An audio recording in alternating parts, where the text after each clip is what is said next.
பீர்பால் அறிவாற்றலும் புத்தி கூர்மையும் உள்ளவர்.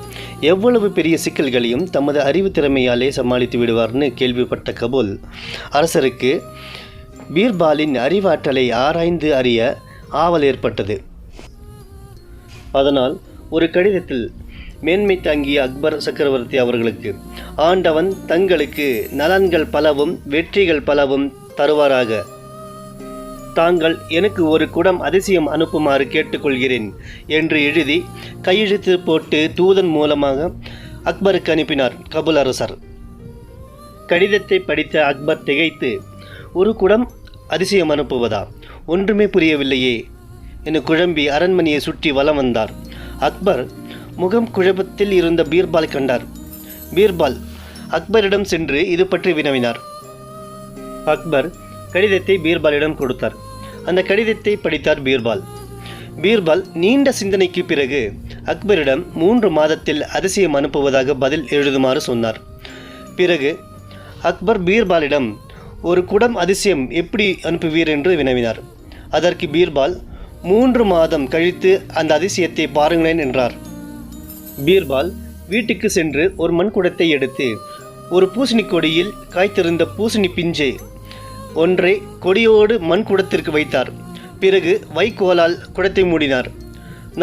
நாளாக பூசணி பிஞ்சு குடத்திற்குள்ளேயே நன்றாக வளர்ந்து பெருத்தது. குடம் நிறையும் அளவிற்கு பூசணிக்காய் பெருத்ததும் பூசணிக்காயை தவிர வைக்கோல், கொடி, காயின் காம்பு எல்லாவற்றையும் கத்தரித்து விட்டார் பீர்பால். இப்போது அந்த குடத்தை அக்பரிடம் காட்டினார் பீர்பால். அக்பருக்கு ஆச்சரியம். குடத்தின் வாயோ உள்ளே இருக்கும் பூசணிக்காயை விட மிகவும் சிறியது. இதனுள் இவ்வளவு பெரிய பூசணிக்காயை எப்படி நுழைத்தாய் என்றார். பீர்பால் அதை விலக்கிவிட்டு அந்த பூசணிக்காய் குடத்தை அப்படியே காபூல் அரசருக்கு அதிசயம்னு அனுப்ப சொன்னார். அக்பர் தூதன் மூலமாக ஒரு கடிதத்தை அந்த குடத்தையும் அனுப்பினார். கடிதத்தை காபூல் அரசன் பிரித்து படித்தார். அதில், நீங்கள் கேட்டது போலவே ஒரு குடம் அதிசயத்தை அனுப்பியிருக்கிறேன் என எழுதினார். குடத்தின் மேல் உரையை பிரித்தால் காபூல் அரசர் அதை அவரால் நம்ப முடியவில்லை. காரணம், குடத்தின் வாயோ சிறியது. அதற்குள் எப்படி பெரிய பூசணிக்காய் வைத்தார் என்று அவருக்கு புரியவில்லை. அன்று இரவு முழுவதும் இதையே நினைத்து கொண்டிருந்தார். அடுத்த நாள் காபூல் அரசன் அக்பரை காண புறப்பட்டார். 2 நாட்களுக்கு பிறகு அக்பரை சந்தித்து அதிசயம் பற்றி வினவினார்.